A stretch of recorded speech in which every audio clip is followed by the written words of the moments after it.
name is Stefanie Kohl, and this is my husband, Jared. And they're so unique. You have people coming up to you and asking you about them. You have the folks that think that they're brand new. What is this new? What was that? When was that made? In the 90s? And we say, actually 1973. Where else are you going to get that kind of friendship and generosity and kindness in any other community? I dare you to find it anywhere else.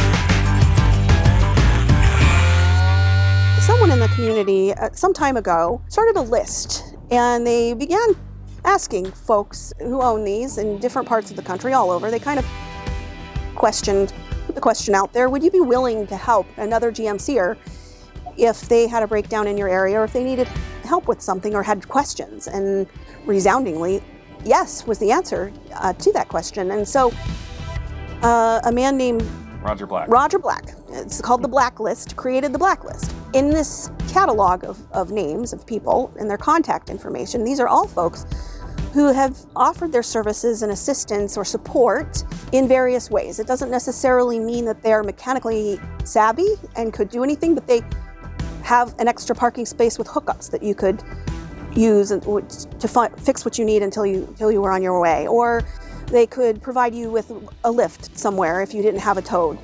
And of course, the mechanically minded folks who could come and bail you out of a disaster if you had one.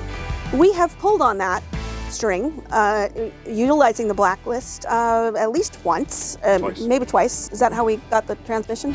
Okay, so the first time, our first experience with this Blacklist, we had the coach less than a year. We were out on our first trip, and we found ourselves, the first big trip, found ourselves, no matter how good you are at preparing, when you're a new motorhome owner, you're still going to have problems, and you have a lot of learning to do. And that was the experience that we had. We ended up on an expressway in New York and found ourselves broken down on the side of this expressway. Well, if you've ever been on an expressway in New York, they don't want you there. Unfortunately, we couldn't move. So we reached out through the Blacklist, and we found a gentleman who lived nearby, within 20 minutes of where we were. 5 minutes. Who knows? Really, he was very close. Named Bill Bryant.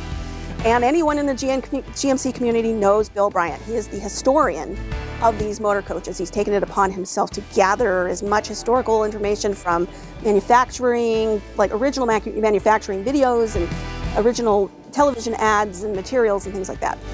Fantastic man.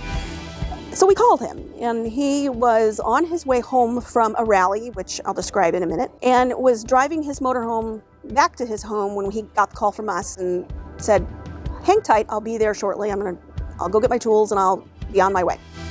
Not too long later, this car pulls up and out comes Bill Bryant. That's our first meeting with him, and immediately opens up the hatch in the front between the two front seats where the engine compartment is and starts digging it. And he's testing this and that, and it turns out that, us novices, with these things, it was the distributor cap. Something was wrong with one of the wires. He crimped it, he did some things. It was magic at the moment to me. And this wonderful man, this magic man, shows up, fixes our coach, and we are on our way. And we became wonderful friends with him. He is just an amazing person. And that just encapsulates the Blacklist in this one beautiful moment, that you reach out and someone is there for you.